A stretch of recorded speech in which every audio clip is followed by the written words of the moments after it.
खुलुमबाय गोजोन फुंबिलि बयनिसिमबो नोंथांमोनखौ आंनि चेनेलाव गासैखौबो बरायनाय बावहरग्रोनाय थाबाय आसा खालामो नोंथांमोना खौरांखौ नायनानै मोजां मोनगोन। मेदाखात भालुकदंगा गामिनि काजल रामसियारिनि न'आव हरखाबै अर नांदों।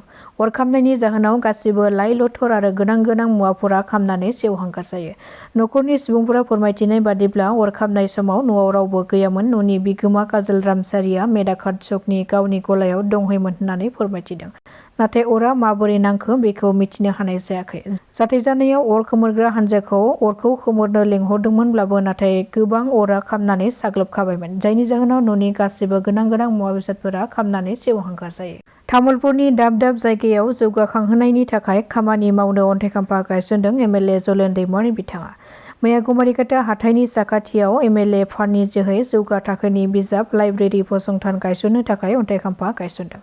बेनि अनगायैबो बरि आंगारकाटा आरो पाहारपुर गामिनि लामाखौबो लुफुंना होनो थाखायबो अन्थाइ खाम्फाखौ गायसननाय जायो। मख'नो गोनांदि कुमारिकाटायाव लुफुंजानो गोनां लाइब्रेरियाव फरायसाफोरनि खाबुखौ नायनानै नांगौ बादियै गासिबो बिजाबफोरखौनो मोनफुंनो हागोन आरो फरायसाफोरनि थाखाय बेयो गोबां मदद आरो खाबु गोनां जागोनखौ फोरमायथिदों एमएलए जलेन दैमारिया। अल इन्डिया इन्टार इउनिभार्सिटि उसु चेम्पियनशिपआव बाहागो लाहैनाय बडलेण्ड मुलुगसोलोंसालिनि फरायसा एबा गेलेगिरिफोरा गासै मोन 8 मेडेलखौ देरहानो हादों। पान्जाबनि चन्डीगढ़ मुलुगसोलोंसालियाव 22 निफ्राय 27 फेब्रुवारिसिम खुंनाय अल इन्डिया इन्टार इउनिभार्सिटि उसु चेम्पियनशिपआव बडलेण्ड मुलुगसोलोंसालिनि फरायसाफोरा 2 सनानि मेडेल, 1 रुफानि मेडेल, 5 ब्रन्जनि मेडेलखौ देरहानो हादों। मेडेल देरहानो हानाय उसु गेलेगिरिफोरनि मुङा जाबाय दैजि राभा, बिथाङा सनानि मेडेलखौ देरहानो हादों आरो दमन्ति राभा, बिथाङा सनानि मेडेलखौ देरहानो हादों। सिबिका रामसियारि, बिथाङा रुपानि मेडेलखौ मोननो हादों।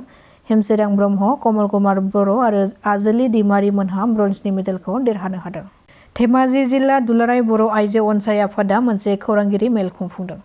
बिथांमोना बे खौरां मेलनि गेजेरजों फोरमायथिदों दि थांनाय 26 जानुवारि खालि गुवाहाटि नोगोराव सोमोनांथावै जिउ गोमानाय जन्मेश्वरी बसुमतारीनि थार बिजिरनायखौ दिनैसिमबो मोननो थाङाखै। दिनैसिम 33 सान बारलांनायनि उनावबो थार बिजिरनाय मोनाखै। गुवाहाटि नोगोरमायाव खास्रि बिस्रियै मोजां मोननाय सेंग्रा इन्द्रजित पाइटआ गावनि थाग्रा खथायाव जिउ फोजोबनानै दोननाय जन्मेश्वरी बसुमतारीनि जिउ फोजोबनायनि सायाव दिनैसिमबो थार बिजिरनायखौ मोननो हायाखै।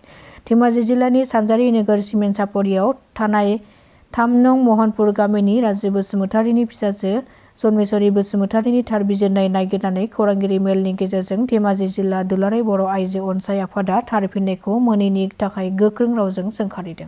बेजों लोगोसे बिथांमोना फोरमायथिबावदों दि थार बिजिरनायखौ मोनागौमानि सोमावसारनाय हाबाफारिखौ लाबावगोन आरो धेमाजि जिल्ला दुलाराय बर' आइजो अनसाय आफादा गोख्रों सोमावसारगोन होननानै खौरां बिजोंनि गेजेरजों फोरमायथिनायखौ नुनो मोनदों।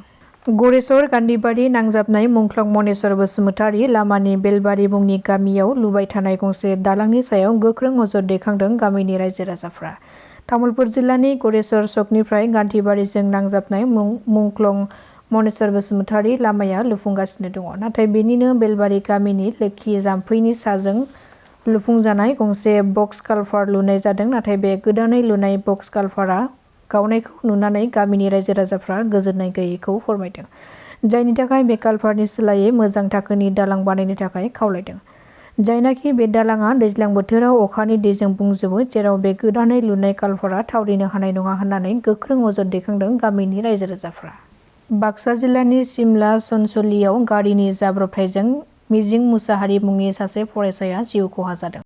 मिथिनो हानाय बादिब्ला थांनाय बुधबारखालि मोनानिफ्राय 11 रिंगासो समाव जादोंमोन बे गिख्रंथाव जाब्रबथाया। जाब्रबथायाव जिउ गोमानाय फरायसाखौ ओइचएस सेथि बोसोरनि फरायसा पकपुर सुन्दरगावनि थागिबि मिजिं मुसाहारि होननानै सिनायथिनो हादों। दासिमनि रादाबा एसेनोसै, गोजोन्थों।